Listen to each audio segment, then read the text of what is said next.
समंतभद्राचार्य विरचित रत्नकरण श्रावकाचार. शिक्षाव्रत जी आपण बघितली, किती आहेत शिक्षाव्रत? तर 4 आहेत. तर त्या 4 पैकी आपलं पहिलं कुठलं झालं शिक्षाव्रत? देशावकाशिक नावाचं पहिलं शिक्षाव्रत झालं. आता दुसरं आहे सामायिक नावाचं शिक्षाव्रत.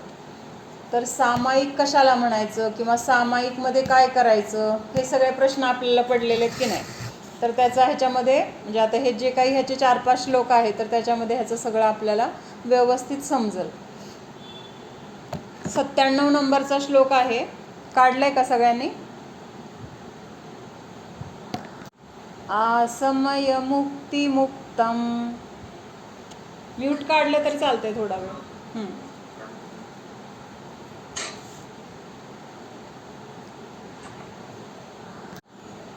आसमय मुक्ती मुक्तम पंचाघानाम शेष भावेन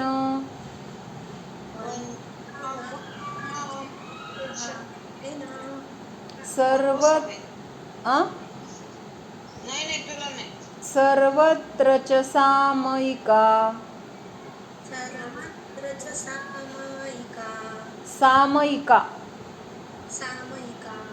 सामयिकं नाम शंसन्ति.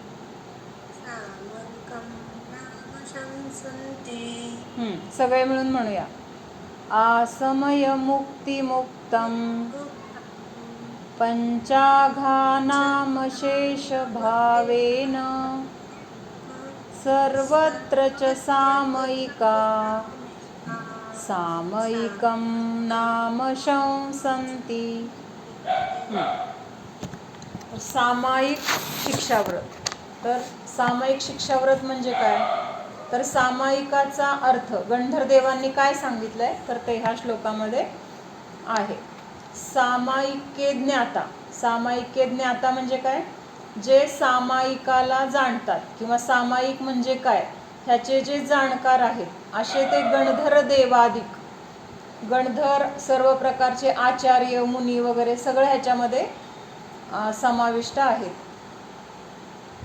सामायिके ज्ञाता गणधर देवादिक मन वचन काय और कृतकारित अनुमोदना से सर्व जगह सामायिक के लिए निश्चित समय तक 5 पापों के त्याग करने को सामायिक नाम का शिक्षाव्रत कहते हैं. म्हणजे काय सांगितलंय गंधर्व देवांनी? सामायिक कशाला म्हणायचं? सर्वच क्षेत्रातील पाप. कुठले आहेत 5 पाप? तर जे हिंसा, चोरी, असत्य, कुशील आणि परिग्रह, ही जी 5 पाप आहेत तर त्या 5 पापांचं आपण अणुव्रतामध्ये काय केलं होतं? अंशाने त्या 5 प्रकारच्या पापांचा तिथं त्याग होतो हे बघितलं होतं. त्याच्यानंतर हे देशावकाशी किंवा दिग्व्रत ह्याच्यामध्ये काय बघितलं की काही ठराविक क्षेत्र सोडून त्या बाहेरील सगळ्या पापांचा त्याग करण्यासाठी दिग्व्रत किंवा देशव्रताची सीमा मर्यादा वगैरे आपण बघितली होती. म्हणजे त्याच्यामध्ये काय होतं, जेवढं आपल्यासाठी आपण मर्यादा करून ठेवलेली आहे किंवा जी गरजेच्यासाठी आपण परिग्रह आपल्यासाठी ठेवलाय किंवा जेवढ्या क्षेत्रामध्ये आपण जाणं येणं ठेवलंय म्हणजे त्या बाहेर जाणार नाही, पण जेवढं आपल्या गरजेचं आहे किंवा आपल्या कामाचं आहे तिथं तर आपलं हे 5 प्रकारच्या पापांचं सगळं कार्य तिथं चालू राहत होतं किंवा तेवढ्यासाठी तिथं आपल्याला मर्यादेमध्ये ते करायला परवानगी होती. पण आता इथं सामायिकामध्ये काय सांगितलंय की सगळ्या प्रकारची जी पापं आहेत म्हणजे ही 5 प्रकारची पापं आणि सगळ्या क्षेत्रामध्ये म्हणजे जी आपण मर्यादा करून त्याग केलेला आहे ते तर तिथं तर सगळ्या पापांचा त्याग आहेच, पण जिथं आपली अजून मर्यादा झालेली नाही किंवा जिथं आपलं सगळं रोजचं जीवन चालू आहे तिथं आपण सगळ्या प्रकारच्या क्रिया करतोय तर अशा ठिकाणी ही सगळी पापं तर होत आहेत आपल्याकडनं. पण ह्या सामायिकामध्ये काय सांगितलंय, मर्यादा केलेल्याच्या बाहेरचा आधी त्याग झालेलाच आहे, पण जिथं अजून आपली मर्यादा केलेली नाही तर त्या क्षेत्रामध्ये सुद्धा म्हणजे मर्यादा केली नाही तिथलं पण आणि जिथं मर्यादा केली आहे तिथलं पण अशा सगळ्याच ठिकाणच्या 5ही प्रकारच्या पापांचा ज्याच्यामध्ये त्याग होतो. काय म्हटलंय? की ज्या क्षेत्रामध्ये आपण जाणार नाही किंवा जे आपण परिग्रहाचा त्याग केला आहे आणि आपल्यासाठी पण काही परिग्रह ठेवला आहे, अशा दोन्ही गोष्टी आहेत ना. तर जिथं आपण राहतोय तिथं घडणाऱ्या पापांचा पण, आणि जिथं आपण जाणार नाही म्हणून तिथलं त्याग केलेला आहे तिथल्या पापांचा, असा सगळीकडच्याच 5 प्रकारच्या पापांचा ज्याच्यामध्ये त्याग आहे, तर त्याला काय म्हटलंय, सामायिक नावाचं शिक्षाव्रत असं म्हटलेलं आहे. अवघड वाटतंय का? काय म्हटलं ते कळलं का? म्हणजे आपण जिथंपर्यंत वापरणार आहे किंवा जिथंपर्यंत आपण जाणार येणार आहे, आपल्या जिथं क्रिया आपण करणार आहे, व्यवसाय किंवा आपलं जे काही घरातलं काम, म्हणजे ह्या ठिकाणी तर सगळं आपल्याकडनं 5 प्रकारची पापं घडत आहेतच. पण त्याच्या बाहेर जिथं आपण जात येत नाही तरी पण तिथला आपल्याला दोष लागतो, म्हणून तिथला आपण त्याग केला होता. केला होता म्हणजे आपण बघतोय ना अभ्यास रूपाने. तर त्या बाहेरच्या सगळ्या त्यागाला आपण काय म्हटलं होतं, अणुव्रत किंवा काही गुणव्रत, असं सगळा तिथला त्याग केला होता. पण त्याच्या आतमधील जिथं त्या मर्यादेमध्ये आपण राहतोय तिथल्या पापाचा तर आपल्याला त्याग नाही आहे. तिथं तर आपल्याला सगळं ते पाप घडतंय, त्या क्रिया घडतायत, राग द्वेष होत आहेत किंवा आपल्याकडनं पाप कर्माचा आपल्याला बंध होतोय. मग ह्या सगळ्या क्रियांचा सुद्धा म्हणजे बाहेरचा तर त्याग केलाय, पण सामायिकामध्ये काय होतंय, आपण ज्या क्षेत्रामध्ये आहोत किंवा जे आपण परिग्रह वापरतोय, ज्या क्रिया आपल्याकडून होत आहेत, ज्याच्यामधून पाप घडलं जात आहे, तर अशा क्रियांचा किंवा अशा सगळ्या परिग्रहाचा सुद्धा इथं काय आहे, त्याग आहे. कुठं त्याग आहे? सामायिक नावाच्या शिक्षाव्रतामध्ये. आणि असा आतल्या आणि बाहेरचा, म्हणजे जे मर्यादेमधलं आणि मर्यादेच्या बाहेरचं, अशा दोन्ही ठिकाणच्या, म्हणजेच काय झालं, सगळंच झालं. मग राहिलं काय, 2 विभाग केले होते, एक आपण त्याग केलेला विभाग आणि एक आपल्यासाठी गरजेचा म्हणून ठेवलेला विभाग. मग अशा दोन्ही विभागामधील सर्व प्रकारच्या पापांचा त्याग ज्याच्यामध्ये घडतो किंवा ज्याच्यामध्ये केला जातो, तर त्याला काय म्हटलंय, सामायिक नावाचं शिक्षाव्रत असं म्हटलेलं आहे. म्हणजे ह्या सामायिकामध्ये जोपर्यंत आपण सामायिक ह्या अवस्थेमध्ये आहोत किंवा सामायिक आपण करतोय, त्याचं स्वरूप येणार आहे पुढं, पण आता सुरुवातीला ही माहिती दिली आहे की सामायिक म्हणजे काय, तर ज्याच्यामध्ये सर्व ठिकाणच्या सर्व पापाचा पूर्णपणे तेवढ्या काळासाठी काय होतो, त्याग होतो. केवढ्या काळासाठी? जेवढ्या काळासाठी आपण सामायिक करतोय. आणि मग तेवढ्या वेळापुरतं का होईना, जेवढा वेळ आपण बसलोय, 10 मिनिट, 15 मिनिट, अर्धा तास, म्हणजे आपल्या शक्तीनुसार जेवढा वेळ आपण सामायिक करतोय तेवढ्या काळापुरतं तरी आपला पूर्णपणे 5ही प्रकारच्या पापांचा पूर्णपणे त्याग होतोय. म्हणजे हे किती महत्त्वाचं आहे. म्हणजे तेवढ्या काळामध्ये आपल्याला कुठल्याही प्रकारचा पापाचा बंध होणार नाही. कुठलीही क्रिया आपल्याकडून अशी होणार नाही की त्याच्यामुळं कोणीतरी दुखावलं जाईल, कुणाला तरी त्रास होईल किंवा कोणाचं तरी नुकसान होईल. म्हणजे अशा कुठल्याही क्रिया त्या सामायिकाच्या काळामध्ये घडत नाहीत. आणि म्हणूनच तिथं काय म्हटलंय, मग तेवढ्या वेळापुरतं तिथं सर्व प्रकारच्या पापांचा तिथं त्याग होतो. आणि त्यालाच कुठलं व्रत म्हटलंय, सामायिक नावाचं शिक्षाव्रत असं म्हटलेलं आहे.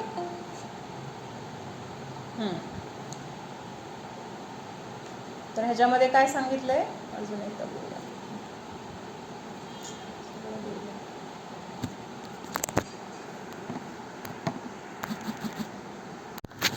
मग आता सामायिक मध्ये काय सांगितलंय की मनाने, वचनाने, कायाने, आपल्याकडून जी 5 प्रकारची पापं होतात, तर ती कशी होतात. पहिल्यांदा तर काय होतं, मनामध्ये आपल्याला एखादी गोष्ट करायची इच्छा होते, त्याच्यानंतर मग आपण ते बोलून दाखवतो किंवा शरीराच्या द्वारे त्याची कृती होते. म्हणजे मनाने, वचनाने, कायाने ते कार्य आपण करतो. त्याच्यानंतर अजून काय करतो, स्वतः जरी केलं किंवा नाही केलं तर दुसरं कोणाला तरी करायला सांगतो, किंवा दुसरं कोणी करत असेल तर त्याला अनुमोदना देतो किंवा तू छान करतोय किंवा असंच कर, हे बरोबर आहे.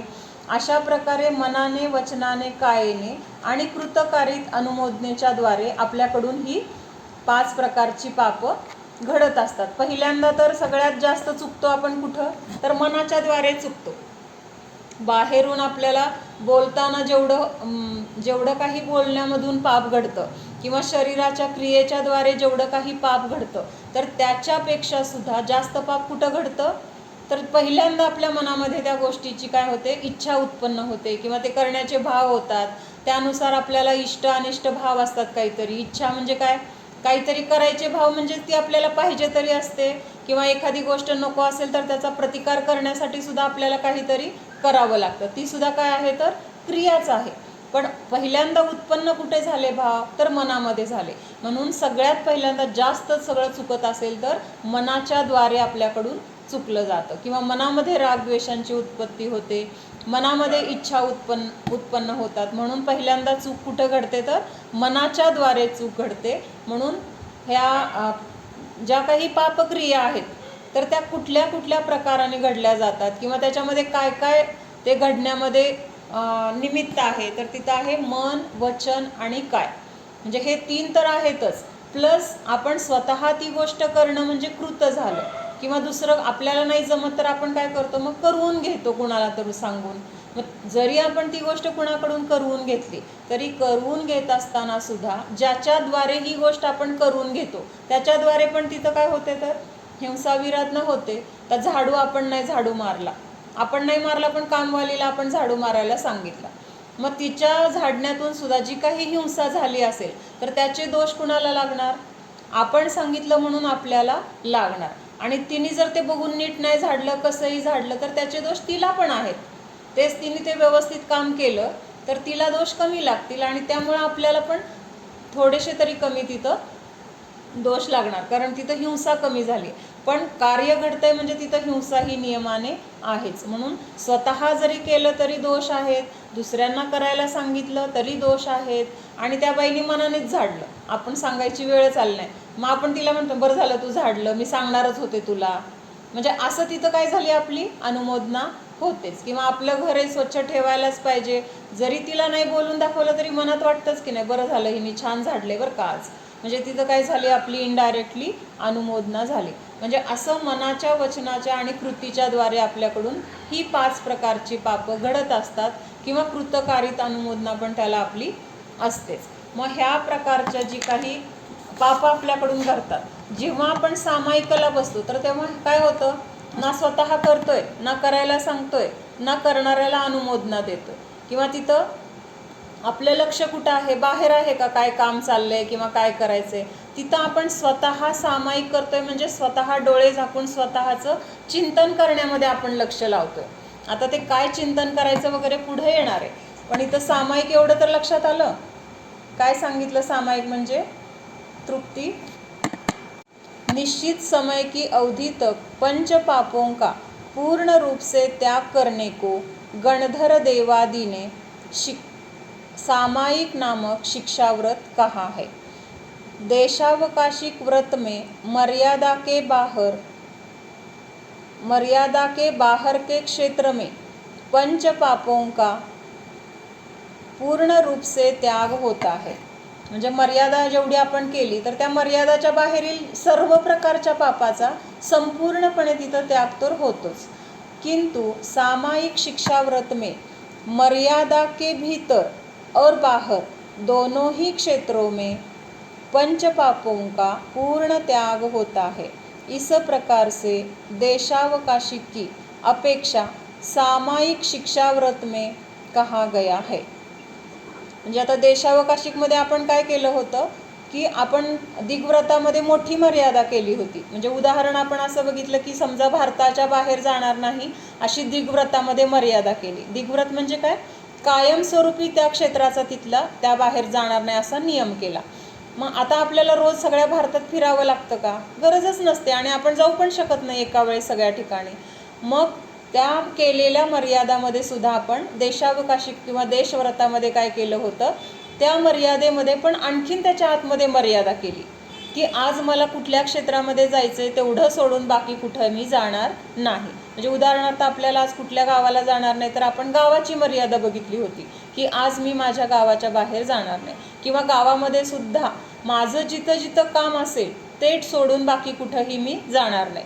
म्हणजे आता आपल्याला कुठलंही काम अचानक पण निघू शकतं। समजा आता आज भाजीला जायचं नव्हतं पण अचानक पाहुणे आले आणि भाजीला जावं लागलं, हे गरजेचं काम आहे. म्हणजे आपण काय उगीच फिरायला म्हणून गेलो नाही किंवा कुठे हॉटेलमध्ये जायचं आहे मनोरंजनासाठी पिक्चरला गेलो आहे असं नव्हे. आता ही गरजेची गोष्ट आहे म्हणून तिथं म्हणताना आपण असं म्हणू शकतो की माझं जिथं जिथं काम असेल म्हणजे ज्या गरजेसाठी मला बाहेर जावं लागेल तेवढं सोडून त्याच्या व्यतिरिक्त मी ह्या घराच्या बाहेर पण पडणार नाही. म्हणजे घराच्या बाहेर पडावं लागलं तर कुठल्या तरी कामाच्या निमित्तात आणि ते कामसुद्धा महत्त्वाचं असेल तर बाहेर पडणार. अशी मर्यादा आपण कुठं केली होती?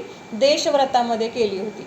पण ही जरी मर्यादा केली तरी तिथं त्या क्षेत्रामध्ये आपण सगळ्या क्रिया करतोय म्हणजे तिथल्या पापाचा आपल्याला त्याग होत नाही आहे ना. तेवढ्या त्या क्षेत्रामध्ये आपल्याकडून सगळं काम चालू आहे किंवा आपण आपलं लक्ष सगळं बाहेर संसारामध्ये आहे म्हणजे तिथं आपल्याला 5 प्रकारच्या पापांचा बंध चालू आहे. म्हणून इथं सामायिकामध्ये काय सांगितले, भले आपण तिथं अर्ध्या तासासाठी आपण सगळा त्याग केला, काय केला की मी आता सामायिकाला बसणार आहे, आता मी कुठलीही क्रिया करणार नाही. सामायिकाला बसलो म्हणजे आता बसलोय तर आपल्या अंगावर जेवढा परिग्रह आहे तो सोडून सगळ्या परिग्रहाचा आपोआप त्याग झाला. आपण ध्यान करतोय, चिंतन करतोय तर तिथं आपल्याला बाकीचा कुठला परिग्रह आपण वापरतोय का? बाकीचा परिग्रह आपण तिथं वापरत नाही. म्हणजे तिथं ॲटोमॅटिक त्याग आहेच. म्हणून सामायिकाला बसताना हे सगळे नियम घेतले जातात की बाबा मी आत्ता इथं बसलोय तोपर्यंत की अंगावर आहे ते सोडून सगळ्या परिग्रहाचा त्याग किंवा आत्ता मी सगळ्या प्रकारच्या 5 प्रकारच्या पापांचा त्याग करून मला माझ्या स्वतःच्या आत्म्याला जाणायचे त्याच्यासाठी सर्व क्रियांचा त्याग असं म्हणून तिथं आपण त्या काळापुरतं काय केलं, सगळ्या गोष्टींचा त्याग केला. आणि त्यामुळे तिथं काय झालं, तेवढ्या वेळापुरता सर्व क्षेत्रातील सर्व पापांचा काय झाला, त्याग झाला. आणि हेच आहे सामायिक नावाचं शिक्षाव्रत. हाँ, तर किंतु सामायिक शिक्षाव्रत में मर्यादा के भीतर बाहर दोनों ही क्षेत्रों में पंच पापों का पूर्ण त्याग होता है. इस प्रकार देशावकाशिक की अपेक्षा सामायिक शिक्षाव्रत में कहा गया है. म्हणजे देशावकाशिकमध्ये जी मर्यादा केली होती त्याच्यापेक्षा पण इथं काय झाली, आणखीन पूर्ण रूपाने मर्यादा झाल्यासारखी झाली. कारण सगळ्या प्रकारच्या सगळ्या क्षेत्रातल्या पापांचा त्याग झाला. म्हणजे देशाविकाशिकमध्ये अजून पापांचा तिथं त्याग पूर्ण नव्हता. ठराविक क्षेत्रामधल्या पापांचा तर तिथं बंध चालू होता, कर्माचा तिथं बंध होत होता, पण तो सुद्धा इथं काय झाला तर काही काळापुरता थांबला गेला किंवा तेवढ्यापुरता का होईना आपल्या सगळ्या पापांचा त्याग झाला. म्हणून तिथं सामायिक नावाचं शिक्षाव्रत झालं असं म्हटलं जातं. आता पुढचा श्लोक बघूया. समय शब्द की उत्पत्ती. म्हणजे आता सामायिक ह्या शब्दाचा अर्थ ह्याच्यामध्ये आपल्याला सांगणार आहेत किंवा त्याची क्रिया सांगणार आहेत. 98 नंबरचा श्लोक आहे. मूर्धरुह मुष्टिवासो. म्हणताय सगळेजण? हो म्हणतो. मुष्टिवासो बंधम पर्यंक बंधनम चापी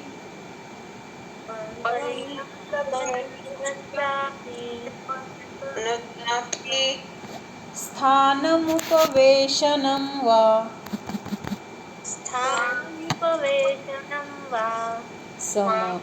समयं जानन्ति समयज्ञाः.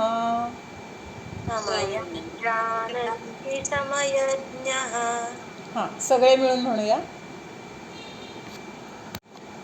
हां, तर काय सांगितलं ह्याच्यामध्ये, पहिल्यांदा सामायिक करताना काय केलं जातं ते थोडक्यात सामायिकाची विधी सांगितली आहे. मूर्धरुह मुष्टी वासो बंधम. म्हणजे काय सांगितले, पहिल्यांदा डोक्याचे केस कसं आहेत, डोक्याचे जे केस आहेत तर त्या केसांना पहिल्यांदा व्यवस्थित बांधलं जातं. म्हणजे आता कशासाठी वगैरे हे आपण बघूया, पण सुरुवातीला अर्थ बघूया. त्याच्यानंतर अजून काय सांगितलं आहे, आपले जे हात आहेत तर त्याचं पण एक प्रकारचं बंधन केलं जातं. आपल्या हाताच्या किंवा मुठींचं बंधन म्हणजे एकावर एक ठेवले जातात हात. सामायिकाला कसं बसलं जातं तर मांडी घालून हातावर हात ठेवून आणि केस वगैरे बांधून त्याच्यानंतर अजून काय जे काही वस्त्र आपण घातले तर ते असं जर मोठं असेल म्हणा किंवा अंगावर काय असं उपरणं असेल, साडी असेल तर ते विस्कळीत असेल तर आपलं लक्ष तिकडं जातं. म्हणून ते वस्त्र पण व्यवस्थित बांधलेलं किंवा चापून चोपून असं केलं जातं. और हां, त्याच्यानंतर मांडी घातली पाहिजे. मांडी किंवा उभारणं, पण दोन्ही पण कसं असणार, उभारलं तरी पण व्यवस्थित अर्धा तास आपल्याला हलायचं नाही, तर त्या दृष्टीने ती मांडी घालणं किंवा उभारणं, ज्या योगे अर्धा तास आपण व्यवस्थित त्या अवस्थेमध्ये टिकून राहणार, तर अशा प्रकारचं तिथं आसन घातलं जातं. म्हणजे ह्यालाच काय म्हटलंय, पर्यंकासन, किंवा इथं आता पालथी, हां इथं पर्यंक बंधनम शब्द आलाय आणि इथं म्हणजे त्याच्या भावार्थामध्ये पालथी बांधणे असं लिहिलंय. पालथी म्हणजे मांडी घालणे वगैरे.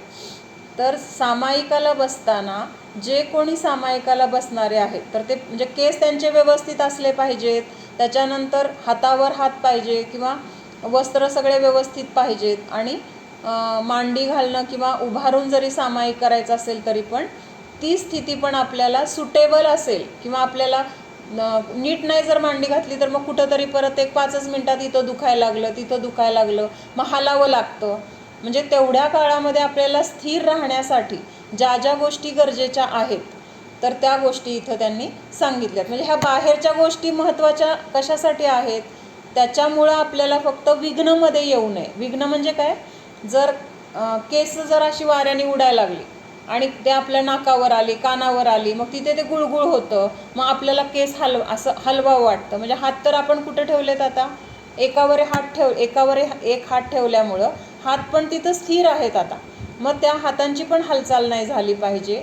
किंवा अजून कपडे जर असे उडत असतील तर तिकडे पण लक्ष जातं, आणि लक्ष आपलं काय होतं, मग विचलित होतं, आणि हे लक्ष विचलित होऊ नये म्हणून ह्या बाहेरची जर व्यवस्था व्यवस्थित असेल तर मग आपलं पूर्ण लक्ष कुठं होतं, आपल्या स्वतःमध्ये राहण्यासाठी तेवढी तिथं सहजता उपलब्ध होते, किंवा तिथं काही कुठले विकल्प होणार नाहीत किंवा अस्थिरता होणार नाहीत, ह्याची काळजी म्हणून ह्या बाहेरच्या गोष्टी पहिल्यांदा सांगितलेल्या आहेत. ह्या बाहेरच्या गोष्टीमुळं तिथं पुण्य पाप असं काय नाही आहे बरं का. फक्त आपलं सामायिक छान होण्यासाठी किंवा सामायिक करत असताना मध्ये आपल्याला कुठले विकल्प होऊ नये, की माझं कपडेच उडत आहेत, माझे केसच उडत आहेत, किंवा माझ्या पायाच्या खाली काहीतरी आहे. म्हणजे बसताना ती जागा वगैरे पण व्यवस्थित बसून बघायला पाहिजे. जर काही टोचत असेल तर आपलं लक्ष लागेल का सामायिक करण्यामध्ये, नाही लागणार. म्हणून ह्या बाहेरच्या गोष्टींचा अगोदर व्यवस्थित बघून मग स्वतःमध्ये स्थिर राहण्यासाठी किंवा सामायिक करण्यासाठी पुढचं सगळं क्रिया आहेत. आता काय ह्याचा अर्थ वाचते. हाँ, आगम के ज्ञाता पुरुष सर के केश बंध, मुष्टि के बंध, वस्त्र के बंध के काल को और पालती बांधने के काल को अथवा खड़े होने के काल को और बैठने के काल को सामायिक का समय जानते हैं. म्हणजे अशा सगळ्या गोष्टींनी युक्त जेव्हा आपण स्थिर होऊन आपलं जे काही सामायिकामध्ये चिंतन करायचे तर त्याच्यामध्ये आपलं लक्ष केंद्रित करणार, तर त्यावेळेस त्याला काय म्हटलंय, सामायिक असं म्हटलं आहे, किंवा ती सामायिक क्रिया मग म्हटली जाते.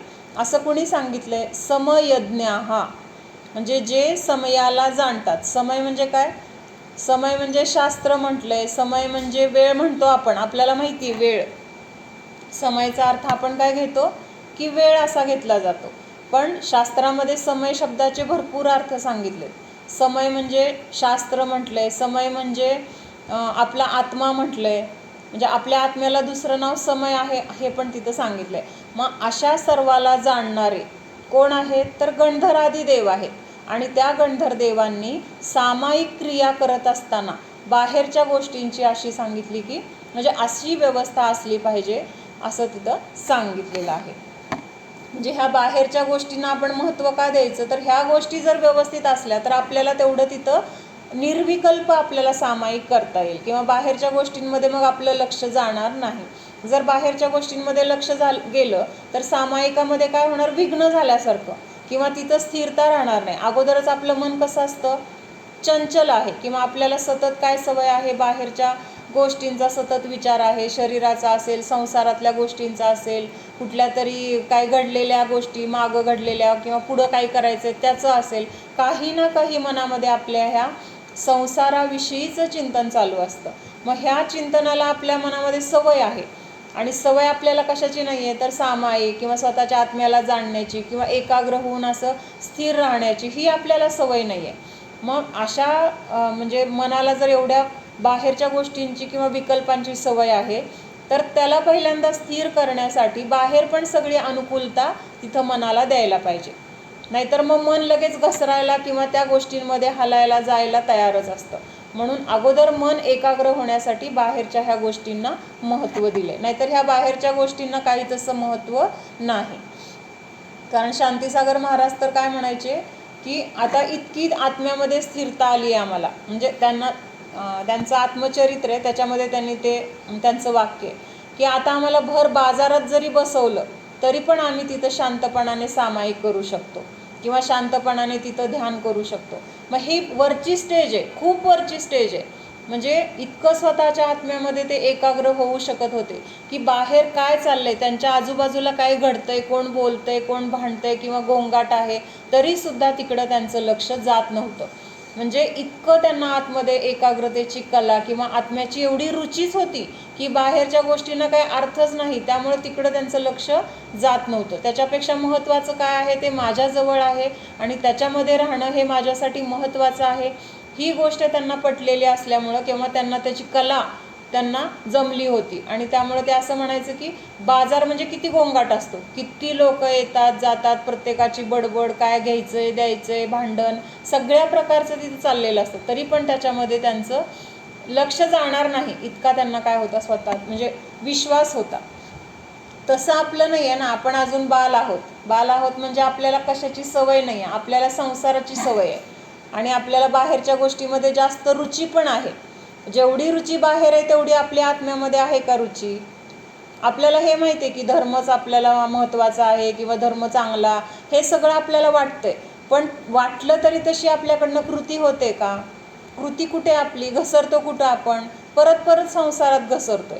म्हणजे आपलं परीक्षण आपण करायचं की खरंच आपल्याला जर आत्म्याची रुची आहे किंवा स्वतःच्या सुखाची काळजी किंवा स्वतःला दुःखातून सोडवायचे असे जर विचार असले तर आपण परत त्या दुःख देणाऱ्या गोष्टींमध्ये अडकलो असतो का?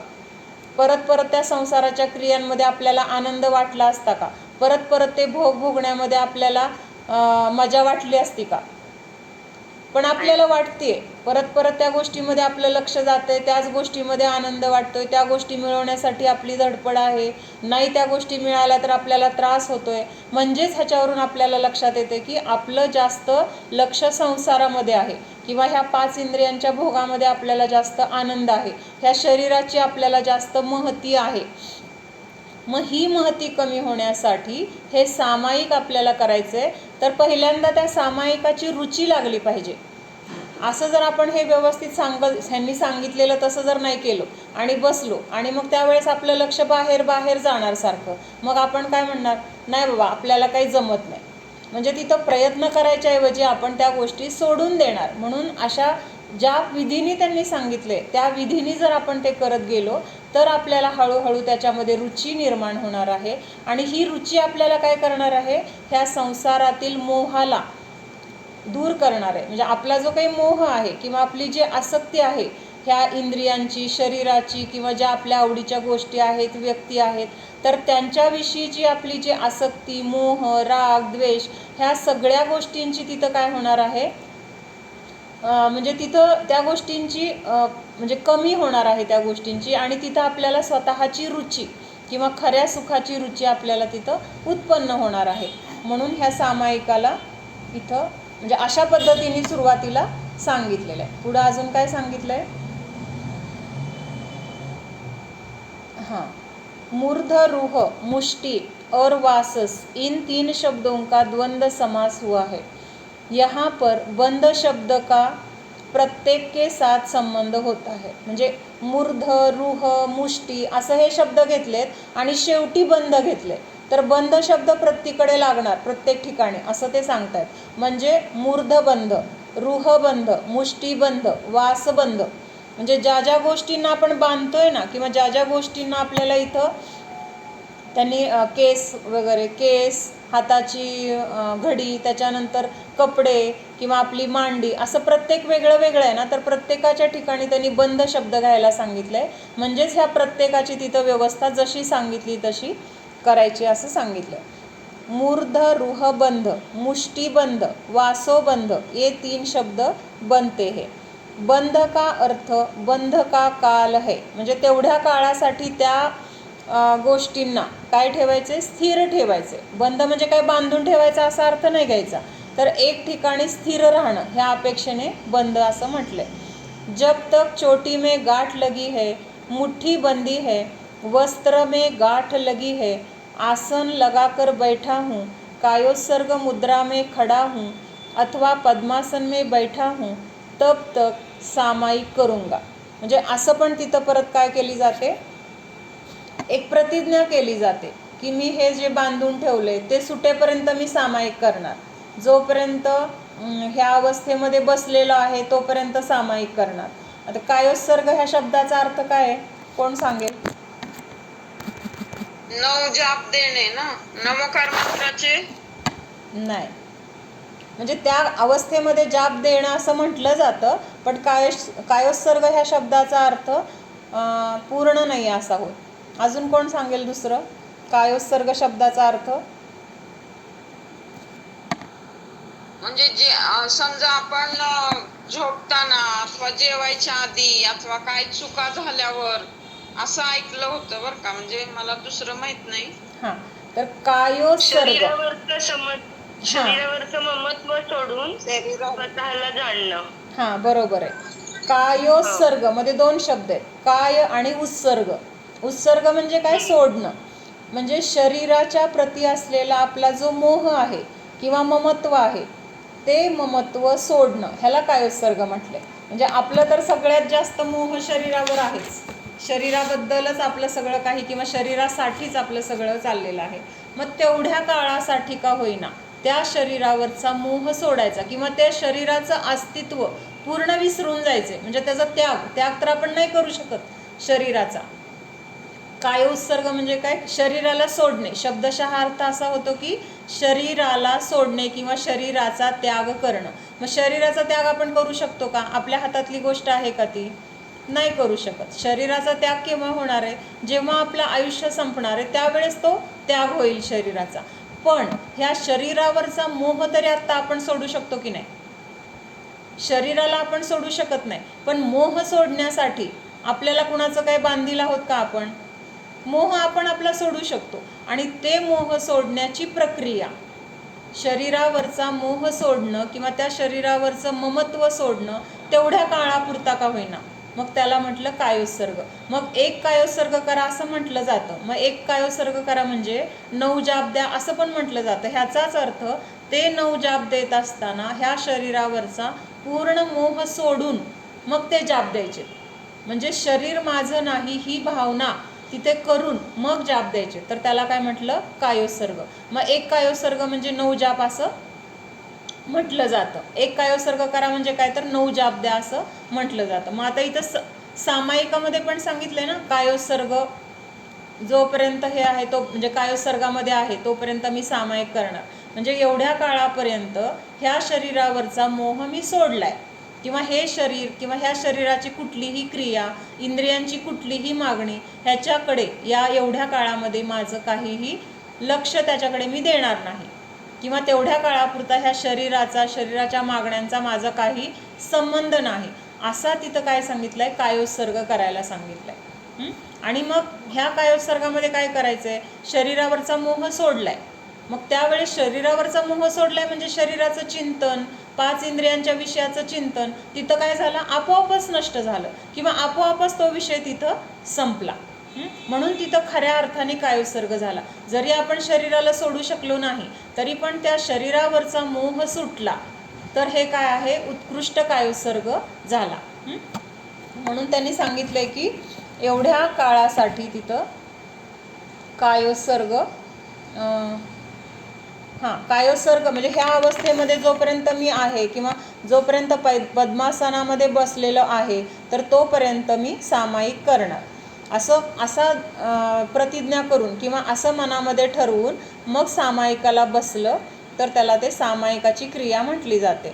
मग ह्या वेळेस इथं कायोत्सर्ग का महत्त्वाचा आहे, कारण शरीरावरचा जर आपण असं विचारपूर्वक त्याग केला नाही, म्हणजे मोहाचा बरं का, तर मग आपलं स्वतःमध्ये लक्षच नाही लागणार. मग आत्ता मला ज्या गोष्टीचा विचार करायचा आहे त्या गोष्टीला एकाग्र करण्यासाठी किंवा आपलं मन तिथं एकाग्र होण्यासाठी ज्या गोष्टी आपल्याला बाधक आहेत, तर त्या बाधक गोष्टींचा तिथं त्याग करायला पाहिजे. मग बाधक काय आहे आपल्याला स्वतः आता सामायिक करायचे, तर बाधक सगळ्यात मोठं काय आहे? शरीर आहे. कारण जर आपण सामायिक करत नसलो तर काय असणार आहे? हे शरीर किंवा ह्या शरीराच्या 5 इंद्रियांच्या कुठल्या ना कुठल्या मागणीसाठी आपण तिथं तत्पर असणार आहोत, आहे की नाही?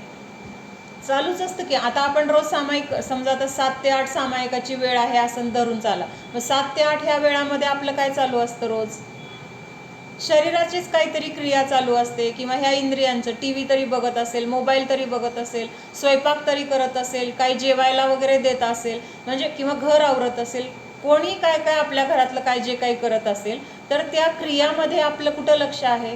बाहेर लक्ष आहे. मग हे बाहेरचं लक्ष काढून आपल्याला आतमध्ये घालायचं आहे. मग आतमध्ये जर घालायचे तर बाहेर अगोदर सगळं जर व्यवस्थित असेल तर आपलं बाहेर लक्ष जाणार नाही. समजा दूध गॅसवर ठेवले ना, आपण सामायिकाला बसलो आणि लक्षात आलं अरे गॅसवर दूध आहे, आपलं लक्ष कुठे असणार? आता उतू जाते का, आणि आता मी तर नियम केलाय मला उठायचं नाही ना, आता कुणी तर बंद केलं तर बरं होईल. म्हणजे असे विकल्प येतात. मग त्यापेक्षा सगळं आपलं जे काही जबाबदाऱ्या आहेत त्या आधीच पूर्ण केल्यानं बसलो तर आपोआप आपलं तिकडे लक्ष जाणार नाही. म्हणजे तिकडं लक्ष जाऊ नये ह्याची खबरदारी आत्ता आपल्याला का घेणं गरजेचं आहे? तर आपल्याला ह्याची अजून सवय नाही आहे, ह्याच्यामध्ये आपल्याला अभ्यास नाही आहे. मग तो अभ्यास होण्यासाठी अगोदर बाहेरचं सगळं नीट केलं आणि मग तिथं जर लक्ष स्वतःकडे दिलं तर तिथं आपल्याला सामायिक करायला पण रुची निर्माण होणार आहे, किंवा त्याच्यामध्ये आपल्याला सहजतेने सामायिक करायला जमणार आहे.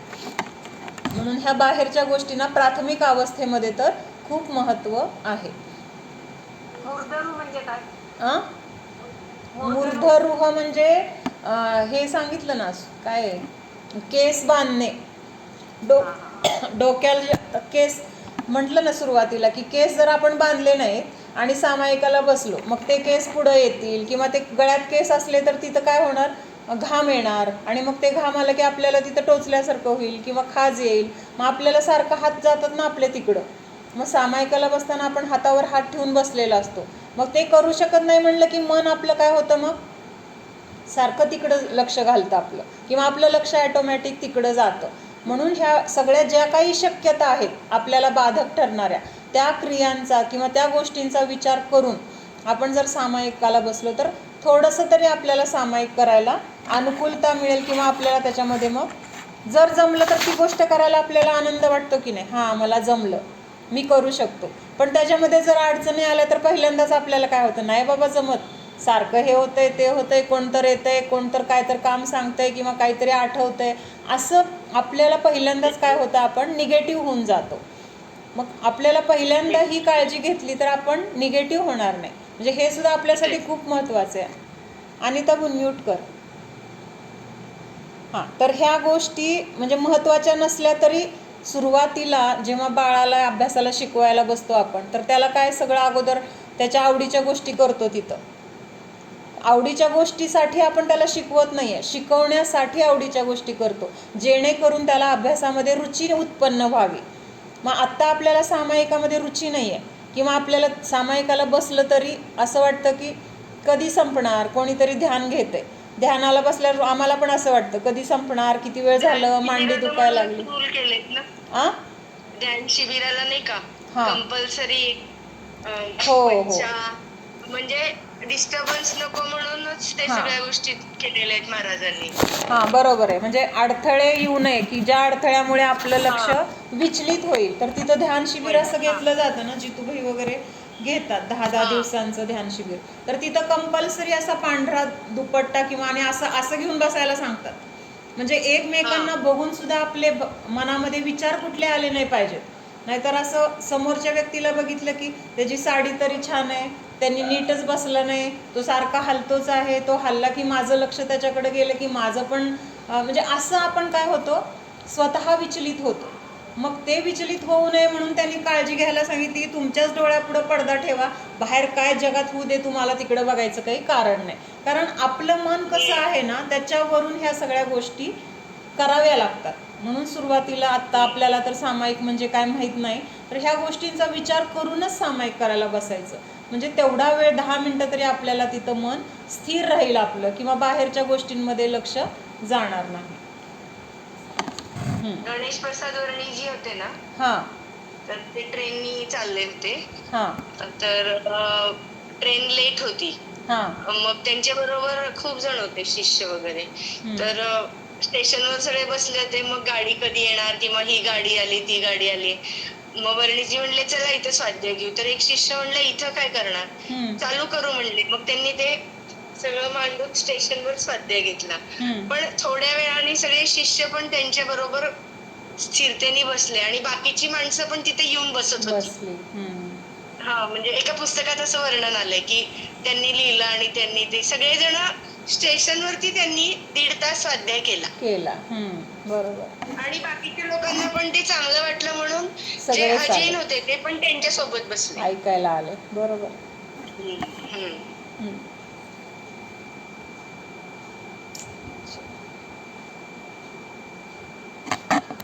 हे बघितलं ना, पद्मासनात वगैरे तोपर्यंत सामायिक करणार अशी प्रतिज्ञा केली. इनमें जो काल लगता है वह सब सामायिक काल कहलाता है. म्हणजे ह्या सगळ्या जे काही आपण चिंतन वगैरे ह्याच्यामध्ये जो वेळ घालवतोय, तर तो सगळा काळ काय आहे, तर सामायिकाचा काळ असं म्हटला जातो. तथा इसको सामायिक का काल जानते है, म्हणजेच ह्याला सामायिकाचा काळ असं म्हटला जातो. आता बाकीचं आपण ह्याच्याबद्दलचं उद्या बघूया. ह्याच्याबद्दल आता ह्या 2 श्लोकाबद्दल काय कुणाला विचारायचंय? डोळे झाकून सगळ्या गोष्टींचा विचार सोडून, किंवा शरीर आणि हे इंद्रिय, खाणं पिणं, जे काही रोजचे व्याप, त्या सगळ्यांचा विचार सुद्धा आपल्या मनामध्ये येऊ देऊ नये, म्हणजे त्या अवस्थेला सामायिक असं म्हटलंय. डोळे झाकून एक 10 मिनटं तरी आपण स्वतःच्या, आता आपण रोज ध्यान करतो की नाही, आपला स्वाध्याय झाल्यानंतर एक 5 मिनटं आपलं, किंवा 2-4 मिनटं जे काही असेल, तर ते जे ध्यान करतो, जसं करतो तसं ध्यान करायचं. म्हणजे त्यावेळेस आपल्या सगळ्यांबद्दल आपल्या मनामध्ये समता भाव, म्हणजे हे काय काय सामायिकामध्ये करायचं ते पुढे येणार आहे. आता सुरुवातीला ते कसं करायचं, किंवा सामायिक कशाला म्हटलं, ती क्रिया करत असताना आपली अवस्था कशी असली पाहिजे, हे सुरुवातीला आपल्याला ते शिकवत आहेत. ह्याच्या पुढं ते पण येणार आहे. आणि जास्तीत जास्त वेळ तुम्ही तरी म्हणजे आता भरपूर वेळ असतो ना, आपल्याला काही काम नसतं, म्हणजे आता जबाबदारी नाही आहे की बाबा हे केलंच पाहिजे, ते करायचं राहिले, असं काय नाही आहे, तर भरपूर वेळ आहे आपल्या जवळ. तर जास्तीत जास्त वेळ आपला हे चिंतन, ध्यान, सामायिक ह्याच्यामध्ये घालवायचा.